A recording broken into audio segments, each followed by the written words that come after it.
সূরা বাকারাতে বলা হয়েছে ওয়ালা তালবিসুল হক বিল বাতিলি ওয়া তাকমুতুল হককে ওয়া আনতুম তাআলামুন, অর্থাৎ তোমরা সত্যের সাথে মিথ্যার মিশ্রণ করিও না, জেনে শুনে সত্য গোপন করিও না। সুতরাং সরকারি দলের লোকদের বক্তব্য শুনলে মনে হয় দেশে আর কোনো সমস্যা হলো বিরোধী দল, এবং উঠার পর থেকেই দেখি বিরোধী দলের ব্যাপারে বিরোধী দলের বিরুদ্ধে বিভিন্ন কথা বলা হচ্ছে। আমাদের নেতা আজহারুল ইসলাম সাহেব আগে বলে গেছেন 91 সালে বিএনপি যখন সরকার গঠন করতে পারছিলেন না, সরকার গঠন করার মতো আসন পাননি, তখন জামাত নিঃস্বার্থভাবে বিএনপিকে সরকার গঠনের সমর্থন দিয়েছে। এটা কি বিএনপির কৃতজ্ঞতা স্বীকার করা উচিত নয়? বক্তব্যের পরে বলবে আমরা কি মুক্তিযুদ্ধ করি নাই। যেমন বিরোধী দলের নেতা বলেন, উনাকে আমি অসম্মান করি না, সব সময় মাননীয় বলে কথা বলি, কিন্তু উনার দলের লোকজন এখানে বসে আছে, তারা আমাকে ফজা পাগলা বলে কথা বলে। উনি একদিন এটা বলেছেন। বলছিলাম বিএনপি কিভাবে মুক্তিযুদ্ধের দল হয়, যে দলের জন্ম 78-79 সালে, সেই দল মুক্তিযুদ্ধের দল দাবি করে কিভাবে? মুক্তিযুদ্ধের এত বছর পরে জন্ম নেওয়া দল কি মুক্তিযুদ্ধের দল দাবি করতে পারে?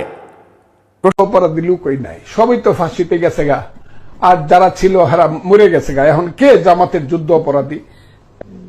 52 বছর পরে এই কথা কয়ে দেশকে বিভাজন করলে। আসসালামু আলাইকুম দর্শক, নতুন একটি নিউজে আপনাকে স্বাগতম।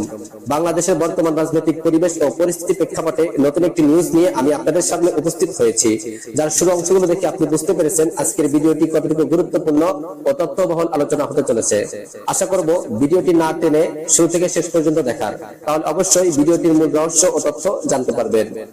দর্শক চলুন দেরি না করে ভিডিওটি দেখে আসি। তার আগে বলবো, এখনো যারা আমার এই চ্যানেলটি সাবস্ক্রাইব করেননি তারা সাবস্ক্রাইব করে পাশে থাকা বেল আইকনটি বাজিয়ে রাখবেন, আর যারা ইতিমধ্যে সাবস্ক্রাইব করেছেন তাদেরকে অসংখ্য অসংখ্য ধন্যবাদ। দর্শক ভিডিওটিতে একটি লাইক দিয়ে ভিডিওটির ধারাবাহিক বিস্তারিত আলোচনা দেখে আসি। মানুষ যখন বিপদে থাকে তখন একরকম থাকে, আবার বিপদ মুক্ত হয়ে গেলে অন্যরকম হয়ে যায়। হ্যাঁ, বিশেষ করে আমাদের এই যে ফজলুর রহমান, ওনার সাথে আবার বীর মুক্তিযোদ্ধা লিখতে হবে, নাহলে উনি খুব মাইন্ড করে। এই বীর মুক্তিযোদ্ধা ফজলুর রহমান উনি কিন্তু মাঝখানে একটা বিপদে পড়ছিল, দল থেকে বহিষ্কার করা এবং কেউ তার সাথে কথা বলতো না, এক ঘোড়া কইরা ফেলছিল ওনাকে। তখন কিন্তু উনি বলতো যে কে আছে জামাতের মধ্যে, তো কোনো রাজাকার নাই, যারা রাজাকার আছিল তারা তো মারা গেছে, জামাতের মধ্যে এখন কোনো যুদ্ধ অপরাধী নাই, এরকম কথা উনি নিজেই বলছে। অপরাধী লুকই নাই, সবই তো ফাঁসিতে গেছে গা, আর যারা ছিল হারা মরে গেছে গা। এখন কে জামাতের যুদ্ধ অপরাধী? 52 বছর পরে এই কথা কয়ে দেশকে বিভাজন করলে অপরাধী লুকই নাই, সবই তো ফাঁসিতে গেছে গা, আর যারা ছিল হারা মরে গেছে গা। এখন কে জামাতের যুদ্ধ অপরাধী? 52 বছর পরে এই কথা কয়ে দেশকে বিভাজন করলে, আমি বলছি না, কথাটা বলছে ওই শেখ হাসিনা যে দেশের দিকে তায়া থাকে সেই দেশের সমস্ত পত্র পত্রিকা এই কথা বলছে। আবার এখন দেখেন উনি অন্যরকম কথা বলে, কারণ ওই যে নির্বাচন করে পাশ হয়ে যাইছে, দল এখন তার সঙ্গে আছে, আর ওনার যে কোনটা দল উনি নিজেও জানে না। অরিজিনাল তো উনি আওয়ামী লীগ থেকে আসছে, আওয়ামী লীগের প্রোডাক্ট, আওয়ামী লীগের কথাই উনি বলবে। ওনার ভিতরে কিন্তু আওয়ামী লীগ, বাইরে দেখায় বিএনপি, আমি বিএনপি করি, জিয়াউর রহমানকে ভালোবাসি, বেগম খালেদা জিয়াকে ভালোবাসি, তারেক রহমানকে ভালোবাসি, এটা মুখে বলে, অন্তরে কিন্তু অন্যটা। উনি কিন্তু ডিগবাজি খায়, বারবার ডিগবাজি খায়।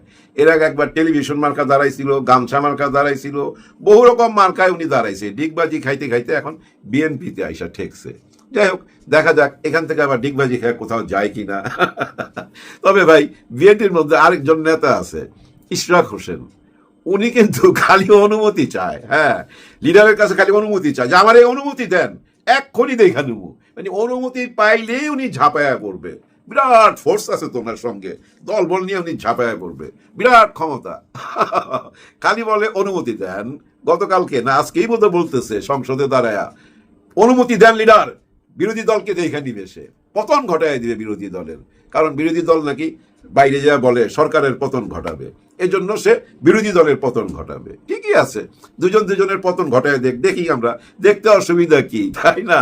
সবাই ভাই এরকম। তবে একটা পরিবর্তন খেয়াল করছেন, আমাদের সালাউদ্দিন আহমেদ উনি কিন্তু আলোচনার বাইরে, এখন আলোচনার মধ্যে নাই, কিন্তু বেশ কিছুদিন দখল করে রাখছিল। হ্যাঁ, সমস্ত কিছু ওনার হাতের মুঠায় ছিল। ইদানিং উনি কায়দা করে একটু সইরা গেছে, আলোচনায় নাই। এর মধ্যে একটা খুব মূল্যবান কথা বলছে। সবাই যখন বলতেছিল জঙ্গি জঙ্গি, বিশেষ করে ওই যে ডাক্তার জাহিদুর রহমান, আমাদের মাননীয় প্রধানমন্ত্রীর অ্যাডভাইজার ডাক্তার জাহিদুর রহমান, মানে ওনার অরিজিনাল পরিচয় উনি একজন ইউটিউবার, কোনোদিন ডাক্তারি ফাক্তারি করে নাই, ইউটিউব থেকেই এই সুযোগটা পাইছে। উনি বলতেছে দেশে জঙ্গির উত্থান হয়েছে এবং সরকার সেটা দমন করবে। কিন্তু আমাদের স্বরাষ্ট্রমন্ত্রী, উনারই তো জানার কথা, তাই না? উনি তো খোঁজ খবর রাখে কোথায় জঙ্গি আছে না আছে, এই কাজটা তো উনার। উনি কিন্তু বলতেছে না, আমি তো কোনো জঙ্গি টঙ্গি দেখি না, উনি কোনো জঙ্গির অস্তিত্ব খুঁজে পায় নাই, আর বাকিরা সবাই পাইতেছে। যাই হোক, এই জন্য আমি একটা ধন্যবাদ দিতে চাই সালাউদ্দিন আহমেদকে। হ্যাঁ, এরকম সত্যি কথা বলবেন, অযথা এই যে মানুষের মধ্যে ভয় ঢুকায়া লাভ তো নাই। এই ভয় ঢুকায়া শেখ হাসিনা অনেক কিছু করতে চাইছিল, শেষ পর্যন্ত নিজেই ভয় পাইয়া চলে গেছে। ভয় পাইছে তো শেখ হাসিনা 5ই আগস্টে যে ভয় পাইছে, মৃত্যুর আগ পর্যন্ত এটা ভুলবে না। স্বপ্নের মধ্যেও দেখবেন চমকায় উঠবে ভয়ে, এরকম হইতে পারে। আবার দেখেন এই যে আমাদের আন্দালিফ সাহেব, উনিও কিন্তু এখন বিরাট বড় বক্তা। বক্তা ভালো আগে থেকেই আমরা জানি, কিন্তু এখন যেটা বলে, এখন যা করে, মনে হয় কি জানেন, কেমন জানি একটু চামচামি হয়ে যাইতেছে। ওনার যে একটা দল ছিল নাকি গরু মার্কা, দলের নাম কি সেটাও ভুলে গেছি, মার্কা মতো গরু মার্কা ছিল। আমার মনে হয় উনি এটা ত্যাগ করছে, বিএনপির হয়ে গেছে এখন, পুরোপুরি বিএনপির। ভালোই হয়েছে একদিক থেকে। কিন্তু এই ভদ্রলোকও কিন্তু 5ই আগস্টের পরে উনিও কিন্তু জেলখানা থেকে বাইরে বলতেছিল যে আমরা 17 বছর কিছুই করতে পারি নাই, এই ছাত্ররাই আমাদের জন্য করছে। উনি নিজে বলতেছে। এতগুলি মানুষ মারা গেছে, এটা আসলে আমাদের জন্য প্রচন্ড দুঃখজনক একটা ব্যাপার। এই ঋণ তো আসলে আমরা শোধ করতে পারবো না, এবং এই রক্ত বিসর্জন দিয়ে তারা আমাদের যা উপহার দিয়েছে, এই দেশকে যে উপহার দিয়েছে, সত্যি কথা বলতে রাজনীতিবিদ হিসেবে তো আমরা তা দিতে পারি নাই। এবং আমরা চাই যাতে এই রক্তের সঠিক সম্মান আমরা দিতে পারি, আমরা আগামীতে একটা ভালো রাষ্ট্র এই জাতিকে দিতে পারি। আমরাও 17 বছর অনেক কষ্ট করেছি, অনেক কিছু করেছি, হয়তো কাঙ্ক্ষিত লক্ষ্যে পৌঁছাতে পারি নাই। মহান আল্লাহ হয়তো এতগুলি রক্তর মাধ্যমে এই জিনিসটা আমাদেরকে দিয়েছে। আর এখন কি বলে, 17 বছর আমরা খন্ড খন্ড এরকম জুলাই বহুত পার করছি। চিন্তা করছেন, ওই যে ক্ষমতায় চলে গেছে, যাওয়ার পরই ডিগবাজি, আর আগের কথা মনে নাই। কিন্তু জনগণের এসব মনে আছে, যুগ বদলে গেছে, তো এই যুগে সব কিছু মানুষ মনে রাখে। কারণ কি জানেন, এই ভিডিওগুলা সবই এই নেটে ঘুরে বেড়ায়। আপনারা যা বলেন এটা নিয়ে মানুষরা হাসাহাসি করে, তো আপনারা কেন বুঝেন না আমি বুঝি না। অনেকেই বলে যে ভাই এগুলা বট বাহিনীর কাজ, বট বাহিনীর কাজ। বট বাহিনী বুঝছেন তো, রোবট থেকেই বট, এই বট বাহিনী হয়েছে। আমার কথা, এই বট বাহিনী যদি থাকে বিরোধী দলের, অনেকেই বলে, অনেকেই দোষ দেয় যে এটা বিরোধী দলের বট বাহিনী, তো সরকারি দলের বট বাহিনী কই? আপনারা বট বাহিনী বানায় নেন, বট বাহিনীকে বট বাহিনী দিয়ে জবাব দেন। আপনাদের বট বাহিনী নাই কেন? কারণ কি? তারা কিসে ব্যস্ত, কোথায় ব্যস্ত, এটা আমরা জানি। সবাই যার যার ধান্দায় ব্যস্ত। নিজের দলের কোনো নেতাকে যদি বট বাহিনী আক্রমণ করে, আপনারাও আক্রমণ করেন না ওদেরকে, ওদের নেতাকে আপনারাও আক্রমণ করেন, করতে তো পারেন না। কারণ কি? বট বাহিনী নাই, যার যার স্বার্থ নিয়ে শেষে আছে। এই 5 বছর এইভাবেই চলবে। এই যে সংসদে দেখলেন না, গত 2.5 মাসের মধ্যে যা কিছু দেখলেন, আজকে তো সংসদ শেষ হচ্ছে, আবার নতুন করে যেদিন শুরু হবে এই একই কাণ্ড দেখবেন, একই কাজ। যার হাতেই মাইক যায় সেই প্রথম 71 থেকে শুরু করে। 71, স্বাধীনতা, রাজাকার, এবং 7 মিনিট যদি সময় দেয় কথা বলার, এর মধ্যে 4 মিনিটই ভাই 71, স্বাধীনতা, রাজাকার এবং নিজের দলের নেতার প্রশংসা করতে করতে 4 মিনিট শেষ। আর বাকি 3 মিনিট কি কথা বলবে? হ্যাঁ, বলে সবাই মুখে একটা কথা কমন শুনবেন, রাস্তা লাগবে। আমার দেশের রাস্তা নাই, আমার এলাকায় রাস্তা নাই, 2 লাইন আছে, এটা 4 লাইন করতে হবে। খালি রাস্তা চায়, রাস্তা খোঁজে, খালি রাস্তা চায়, রাস্তা করতে হবে। রাস্তা করলেই তো মালবানি ইট, বালু, সিমেন্ট, রড এগুলো সাপ্লাই দেওয়া যায়। কাজ যত হবে, উন্নতি যত হবে, তত নিজেরও উন্নতি হবে। কিন্তু গরিবের কি হবে? আপনারা দেখেন, ঋতু আসে, ঋতু যায়, নির্বাচন আসে, নির্বাচন যায়, গরিবের ভাগ্য কি পরিবর্তন হয়? দেখছেন কোনো গরিবের ভাগ্য পরিবর্তন হইতে? না, এই ভাগ্যটা পরিবর্তন হয় না। ভাগ্য পরিবর্তন হয় ধনীদের, গরিবরা গরিবই থাইকা যায়। এভাবেই চলবে এই দেশটা, পরিবর্তন আসবে না। স্বাধীনতার পর থেকে এই দেশটা সবচেয়ে বেশি চালাইছে কে ভাই?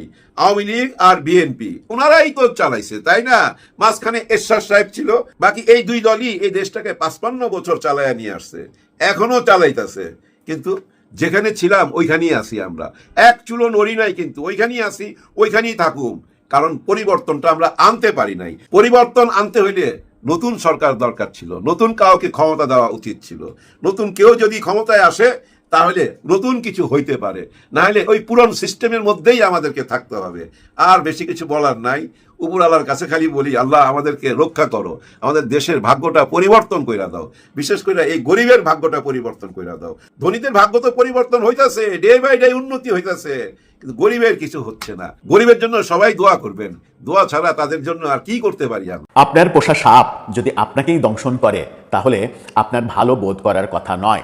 আবার সেই সাপটাকে যদি আপনি দুধ, কলা, এটা ওটা দিয়ে পোষেন, তারপরেও যদি দংশন করে, তাহলে আপনার আরো বেশি খারাপ লাগার কথা। এই আলোচনা যেমন রয়েছে, এই প্রবাদ যেমন রয়েছে, তেমনি আবার অন্যদিকে দুধ দেয়া গরুর লাথিও মিষ্টি লাগে, এই প্রবাদও রয়েছে। এখন মানে আপনাকে বিবেচনা করতে হবে যে গরুটা দুধের গাভী, মানে দুধ দেয়া গরু, আপনার দুধ দিয়ে উপকার করছে সংসারের, এই জন্য লাথিও মিষ্টি লাগছে, নাকি ওটা আসলে গরু নয়, ওটা কাল সাপ, যার দংশনে আপনার মৃত্যুও হতে পারে। এত আলোচনা কেন করছে? এত আলোচনা এই কারণেই করছি যে আজকে সংসদে প্রশ্ন করা হয়েছে, প্রশ্ন ছুড়ে দেওয়া হয়েছে, ৭৮ সালে জন্ম নেওয়া বিএনপি কিভাবে মুক্তিযুদ্ধের দল হয়। প্রশ্নটা করেছেন জামাতের একজন এমপি। জামাতের সেই এমপি প্রশ্ন করেছেন যাকে যুদ্ধাপরাধের অভিযোগে মৃত্যুদণ্ডে দণ্ডিত করা হয়েছিল, কিন্তু প্রফেসর ইউনূসের আমলে তিনি যে কোনোভাবেই হোক খালাস পেয়েছেন। আদালত নাকি তাকে খালাস দিয়েছেন, তিনি খালাস পেয়ে সংসদে এমপিও হয়েছেন। তিনি প্রশ্ন করেছেন ৭৮ সালে জন্ম নেওয়া দল বিএনপি কিভাবে মুক্তিযুদ্ধের দল হয়। এখন বিএনপি কি উত্তর দেবে?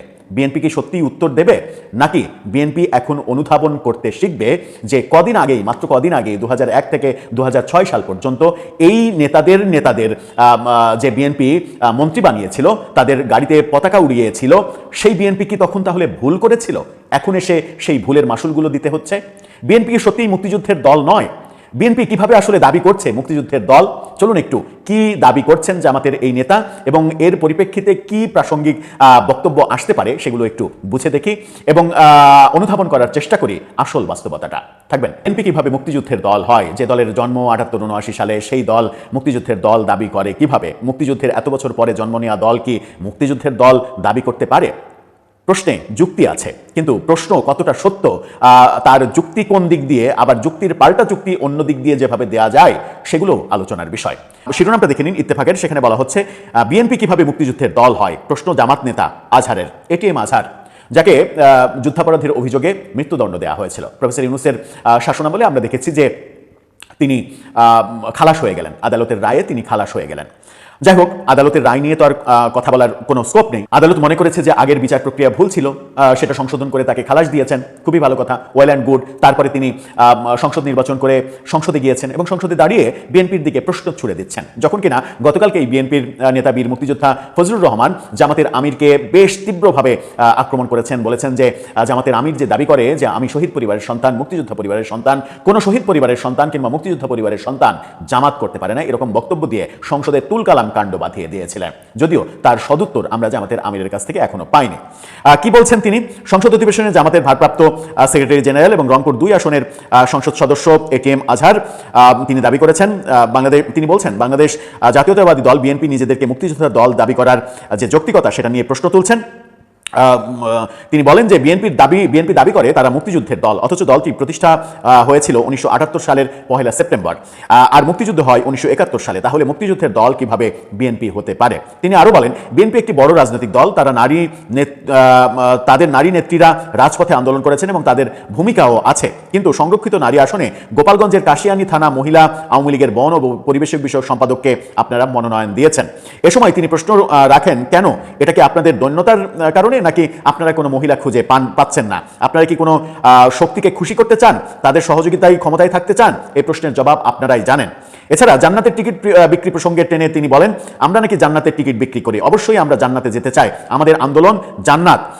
আপনারা কি জান্নাতে যেতে চান না? তার মানে পরোক্ষভাবে তিনি স্বীকারই করছেন যে তারা জান্নাতের টিকিট বিক্রি করেন, মানে জান্নাতের হোল এজেন্সি তারা পেয়েছেন। মহান আল্লাহ জান্নাতের বাংলাদেশের যে এজেন্সি, সেই এজেন্সি তাদেরকে দিয়েছে। ভালো কথা, আমরাও যদি ২-৪টা জান্নাতের টিকিট ম্যানেজ করতে পারি তাহলে পরকাল নিয়ে আমাদের আর খুব বেশি টেনশনে থাকতে হবে না। সেই বিতর্কে যেতে চায় না। তিনি দুটো বিষয়ে বলেছেন, মানে বিএনপি কাকে এমপি বানাবে না বানাবে সেটা বিএনপির অভ্যন্তরীণ ব্যাপার, সেটা নিয়ে কথা বলতে চায় না। কিন্তু তিনি বলছেন যে ৭৮-এর ১ সেপ্টেম্বরে জন্ম নেওয়া একটা দল কিভাবে মুক্তিযুদ্ধের দল হয়, এই প্রশ্ন করেছেন। প্রশ্নটা যৌক্তিক, 71 সালে মুক্তিযুদ্ধ হয়েছে, তাহলে বিএনপি কিভাবে মুক্তিযুদ্ধের দল হয়? কিন্তু তার এই প্রশ্নটা একটা প্রশ্ন তৈরি করে। তিনি কি কোনো রাগ কিংবা ক্ষোভে থেকে এই প্রশ্নটা করলেন? মানে তাদেরকে যে বিএনপির বীর মুক্তিযোদ্ধা ফজলুর রহমান গতকালকে মুক্তিযুদ্ধের বিরোধী শক্তি, রাজাকার, আল বদর, রাজাকারের বাচ্চা, অনেক কিছু বলেছেন, সেই ক্ষোভ থেকে কি আজকে বিএনপিকে এই ধরনের একটু বিব্রতকর প্রশ্ন করতে চাইলেন? বিএনপি মুক্তিযুদ্ধের দল কিভাবে হয়? আবারও বলছি, প্রশ্নটা যৌক্তিক, কিন্তু এই যৌক্তিক প্রশ্নের কিংবা যৌক্তিক যুক্তির আবার যৌক্তিক যুক্তিও আছে। প্রতি যুক্তিতে যৌক্তিক যুক্তি দেয়া যায় কিভাবে? বিএনপি মুক্তিযুদ্ধের দল মানে মুক্তিযুদ্ধের নেতৃত্ব দানকারী দল নয়। বিএনপির অতি উৎসাহীরা মানে অনেকেই সেভাবে উপস্থাপন করতে চেষ্টা করেন, মেজর জিয়ার কৃতিত্ব দিয়ে মুক্তিযুদ্ধটাকে তাদের দলের অর্জন হিসেবে দেখার চেষ্টা করতে চান। সেগুলো মোটামুটি অশিক্ষিত শ্রেণীর বিএনপি, সেগুলো আলাদা ব্যাপার। কিন্তু বিএনপির যারা সত্যিকার অর্থেই বিএনপি করেন, তারা বোঝেন যে মুক্তিযুদ্ধ আওয়ামী লীগের নেতৃত্বেই হয়েছে এবং দল হিসেবে আওয়ামী লীগ মুক্তিযুদ্ধের নেতৃত্ব দিয়েছে, বঙ্গবন্ধু শেখ মুজিবুর রহমানের নেতৃত্বে মুক্তিযুদ্ধ হয়েছে, স্বাধীন বাংলা সরকারের নেতৃত্বে মুক্তিযুদ্ধ হয়েছে। সেখানে মেজর জিয়ার একটা বড় ভূমিকা ছিল। তিনি একজন সেক্টর কমান্ডার ছিলেন, তিনি বীর উত্তম খেতাবপ্রাপ্ত একজন মুক্তিযোদ্ধা। তিনি কালুরঘাট বেতার কেন্দ্র থেকে একজন আর্মি অফিসারকে দিয়ে যখন মুক্তিযুদ্ধের ঘোষণা দেওয়ানোর প্রয়োজন পড়েছিল, তখন তিনি কালুরঘাট বেতার কেন্দ্র থেকে 27শে মার্চ মুক্তিযুদ্ধের ঘোষণা বঙ্গবন্ধুর পক্ষে সেই ঘোষণাটা দিয়েছিলেন। সেটার ক্রেডিট বিএনপি যেভাবেই দাবি করুক, সেটা ভিন্ন কথা। এটিএম আজহার যেভাবে ব্যাপারটাকে একটু বিব্রতকর, মানে অসম্মানজনক হিসেবে উপস্থাপন করতে চাইলেন, সেটা ভিন্ন কথা। বিএনপির নেতারা কে কিভাবে ক্রেডিট দাবি করছে, সেটাও ভিন্ন কথা। কিন্তু মেজর জিয়ার যে অবদান, 27 মার্চে স্বাধীনতার ঘোষণা করা, বঙ্গবন্ধুর পক্ষে ঘোষণা করা, একজন বীর উত্তম খেতাবপ্রাপ্ত একজন মুক্তিযোদ্ধা হিসেবে তার মানে ওই বাংলাদেশের শাসনভার গ্রহণের সময়টা নিয়ে যত বিতর্কই থাকুক না কেন, পরবর্তীতে বিএনপির জন্ম এবং বিএনপির জন্ম যিনি দিয়েছেন প্রতিষ্ঠাতা, তিনি একজন বীর উত্তম, তিনি একজন রণাঙ্গনের যোদ্ধা। সেটা যেমন সত্য, তেমনি তার সঙ্গে কর্নেল অলি আহমেদের মতো অনেক বীর মুক্তিযোদ্ধারা ছিলেন এবং পরবর্তীতে বহু মুক্তিযোদ্ধা এই দলে অংশগ্রহণ করেছেন। শাহজাহান সিরাজ যদিও বাম দল থেকে এসেছেন, মান্নান ভূঁইয়ারা তারা বাম দল থেকে এসেছেন, সাদেক হোসেন খোকার মতো বীরাঙ্গনের মানে যোদ্ধা তারা বিএনপি করেছেন। আজকের ফজলুর রহমান তিনি যদিও আওয়ামী লীগ থেকে এসেছেন। এরকম অনেক মুক্তিযোদ্ধা, এবং বলা হয় যে রণাঙ্গনের মেজর হাফিজউদ্দিন যিনি এখন জাতীয় সংসদের স্পিকার হিসেবে দায়িত্ব পালন করছেন, এরকম বহু রণাঙ্গনের বীর মুক্তিযোদ্ধাদের সমন্বয়ে গড়া দল। সেই কারণেই বিএনপি দাবি করে যে বিএনপি মুক্তিযোদ্ধাদের দল এবং মুক্তিযুদ্ধের পক্ষের দল। মুক্তিযোদ্ধাদের দল এবং মুক্তিযুদ্ধের পক্ষের দল, এই দাবিটা বিএনপির কোনোভাবেই অমূলক অবান্তর দাবি নয়। কিন্তু কেউ যদি আবার অতি উৎসাহী হয়ে, যেটা বলছিলাম যে মানে ওই মুক্তিযুদ্ধের পুরো ক্রেডিট যে মেজর জিয়ার নেতৃত্বে মুক্তিযুদ্ধ হয়েছে, মেজর জিয়ার ডাকে সারা জাতি যুদ্ধে ঝাঁপিয়ে পড়েছে, তিনি না থাকলে মানে স্বাধীন হতো না, এরকম ন্যারেটিভ যারা দাঁড় করাতে চান, তারা ইতিহাসটাকে একটু নষ্ট করতে চান। সেটা ভিন্ন আলোচনা, ভিন্ন মানে কথা, এবং সেটা কুকথা। সেই কুকথায় না গিয়ে সঠিক যুক্তি যেটা দেওয়া যায় সেটা হচ্ছে যে বিএনপির প্রতিষ্ঠাতা একজন বীর মুক্তিযোদ্ধা, একজন বীর উত্তম খেতাবপ্রাপ্ত মুক্তিযোদ্ধা, এবং তার সঙ্গে অনেক মুক্তিযোদ্ধার সমন্বয়, এবং এখনো বিএনপিতে অনেক মুক্তিযোদ্ধা রয়েছে। এবং বাংলাদেশে সবথেকে বেশি মুক্তিযোদ্ধা তো আওয়ামী লীগ এবং বিএনপিতেই রয়েছে, এটা তো সহজ সত্য কথা। এখন আপনি জামাতে আজকে ওই মেজর আক্তারের মতো মুক্তিযোদ্ধাকে জামাতে যুক্ত করে, কিংবা কর্নেল অলি যিনি স্বাধীনতার স্বঘোষিত ঘোষক, নিজেই নিজেকে ঘোষক দাবি করছেন, এরকম মুক্তিযোদ্ধাদের মানে যারা বকে যাওয়া মুক্তিযোদ্ধা, তাদের দু একজনকে ভিড়িয়ে যদি আপনারাও দাবি করতে চান আপনারা মুক্তিযোদ্ধার দল, আমার মনে হয় যে জাতি খুবই খুশি হবে যদি জামাত নিজেদেরকে দাবি করতে পারে যে তারা অন্তত এখন মুক্তিযোদ্ধাদের দল। সেভাবে যদি তারা গড়ে উঠতে পারে, তাহলে তাদের জনপ্রিয়তা বরং বাড়বে। আমার মনে হয় যে এটিএম আজহারের এই প্রশ্নটাকে, যেটা দিয়ে শুরু করেছিলাম আলোচনা, এখন বিএনপির মানে উপরে যে ব্যাপারটা এসে দাঁড়ালো, জবাব দেওয়ার পালাটা বিএনপির হয়ে গেল। কিন্তু জবাব দেওয়ার পালা বিএনপির যখন হয়ে গেল, তখন বিএনপির প্রতি সেই প্রশ্নটা করা যেতেই পারে যে বিএনপি কি এখন বুঝছে যে সংসদে একজন জামাত নেতা, যিনি কিনা আবার কদিন আগে পর্যন্ত যুদ্ধাপরাধের অভিযোগে মৃত্যুদণ্ডপ্রাপ্ত আসামি ছিলেন, এবং শেখ হাসিনা সরকার থাকলে সেটা কার্যকরও হতো, প্রফেসর ইউনূস সরকারের আমলে তিনি খালাস পেলেন, এরকম একজন ব্যক্তি যার বিরুদ্ধে মানে মুক্তিযুদ্ধে বিতর্কিত কর্মকাণ্ডের অভিযোগ রয়েছে, এবং অনেকের বিরুদ্ধেই তো রয়েছে, তাদের পক্ষ থেকে যখন এরকম প্রশ্ন আসে যে বিএনপি মুক্তিযুদ্ধের দল হয় কিভাবে, তখন কি বিএনপি একটু অনুতপ্ত হয়, কিংবা বিএনপি কি নিজেদের একটু ভুল বুঝতে পারে যে তাদের মানে পোষা প্রাণী তাদেরকে এখন দংশন করার চেষ্টা করছে? একসময় খুবই আদর যত্ন করে যাদেরকে লালন পালন করেছে বিএনপি, তারাই এখন বিএনপিকে এভাবে প্রশ্নবিদ্ধ করার চেষ্টা করছে। অবশ্য প্রশ্নবিদ্ধ করার একটা কারণও রয়েছে, কারণ বিএনপির অনেকেই তো সংসদে যেভাবে তাদেরকে প্রশ্নবিদ্ধ করছেন এবং প্রতি মুহূর্তে গতকালকে সংসদে যেটা হয়েছে, প্রথমে বীর মুক্তিযোদ্ধা ফজলুর রহমান, তারপরে আন্দালিব রহমান পার্থ, এই ডাবল চোট যখন তাদের উপরে পড়েছে তখন তো তারা একটু পাল্টা প্রশ্ন কিংবা পাল্টা আক্রমণ করবে। কিন্তু এই আক্রমণটা মানে আক্রান্ত হওয়ার পরে বিএনপির অনুভূতিটা কেমন সেটা জানতে পারলে বেশ ভালো লাগতো, এবং এটা জানতে পারলে আরো ভালো লাগতো যে বিএনপি আজকে বুঝতে পারছে কিনা যে তাদের 2001 থেকে 2006 কিংবা 2006 পর্যন্ত তার আগে থেকে তাদের যে সক্ষতা এবং সেই সক্ষতার জন্যই বিএনপির গ্রহণযোগ্যতা অনেকখানি বিতর্কিত হয়েছিল, এই বাস্তবতা তারা এখন বুঝতে পারছে কিনা কিংবা স্বীকার করবে কিনা।